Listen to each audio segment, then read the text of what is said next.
Warning, if you love The Incredibles, then this video is not for you.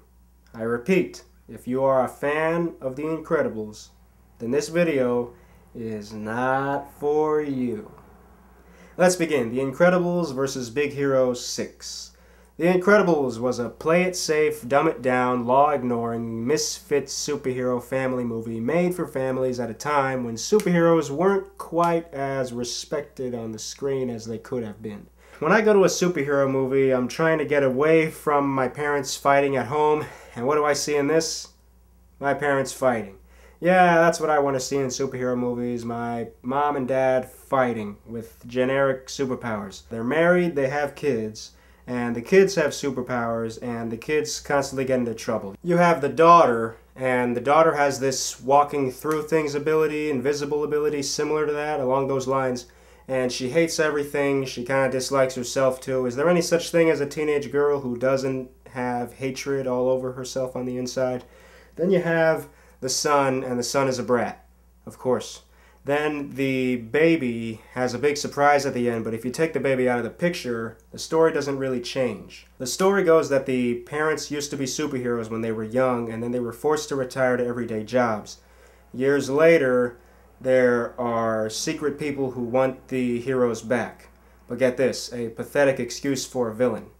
The villain, let me get this straight, he was disrespected by the main hero when he was a kid, so he grows up and he wants revenge on them, so he invents his villain name and he invents technology. His diabolical plan is that he's going to give this technology to create superpowers for everyone in the city. Gee, I wonder how you could be stopped. But I'm not really done. You see, there's a third hero, and he's in all of the exposition. He's in the introduction, he's in the scenes with the main hero in the beginning. Then for the second act, he gets forgotten about. And so the family goes on this big long journey without the supporting hero who could be helping them. And then the supporting hero comes back at the end to help them out. The writers figured out a way to just write this supporting hero out so that he just comes back at the end without having any involvement in that big long journey to help them out, and he helps them out just fine. This is one of the biggest mistakes that a superhero movie can make, and yet it's constantly made, where a hero perfectly capable of helping the other heroes gets left out. It was done in the X-Men movies, it was done in Iron Man 3, and it was done in The Incredibles. Brad Bird, the director, loves superheroes, as shown in his best work, The Iron Giant. But The Incredibles doesn't show that, except for the cape rant. Superheroes are supposed to inspire, and the law is that good superheroes have good supervillains. The villain in this was weak and lazy, so the heroes never came to fruition. The fact that these heroes are what drove the villain in the first place just shows how mean-spirited they are. This is a very mean and, not fun movie. And yet a lot of people love this movie. You might be telling me I'm too harsh, I've got to see it from a different point of view, I've got to let go of some things so I can enjoy it. I've seen this more than once. I've seen it in the same room as people who love it. Every time I see it, it angers me. I'm done with The Incredibles. 10 years later, Disney owns Marvel. Disney helps Marvel Studios make superhero movies. Superhero movies are expanding at other studios as well. And Disney decides to, instead of adapting a folktale or a fairy tale, they adopt a Marvel comic into their Disneyed-up movie that they call Big Hero 6.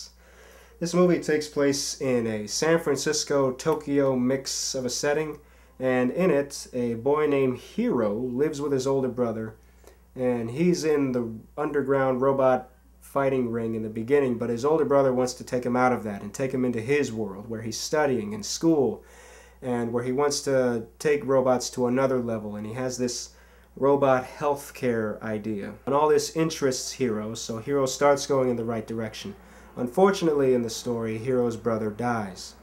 And when this happens, Hero knows that he must take his older brother's robot healthcare idea and continue it where it was left off, with help from the friends of the older brother. Later on in the picture, there's a villain, and the villain doesn't actually reveal himself. In the beginning of the movie, there are two professors, and you get a sense that one of them is going to be the villain, but it doesn't actually reveal it. You get it at the end. It's a big twist, and it actually works. hero knows that he's got to band the friends together and, you know, figure out how they're going to stop the villains. So they create their own superheroes. They take their own individual ideas, their personalities, and their tech-savvy qualities and make them into their own individual, unique heroes. That's 5 human superheroes, and Baymax the robot is Big Hero 6. These meddling kids are nuts. Especially this kid. I mean, look at that monster costume. It must get really hot and sweaty in there. How does he breathe? Then again, he's nuts. Anyway, Big Hero 6, this is actually pretty fun. It's pretty clever. It's colorful, creative. It's not great, but it's fun. I had a good time watching it, and its heart is in the right place. It's got a nice message for the kids about exploring your brain and figuring out what you can do for the people that need you. You know, and I think that's what I like about it. So I'll take Big Hero 6 over The Incredibles any day. I know what you're thinking. I'm mean. I didn't like The Incredibles.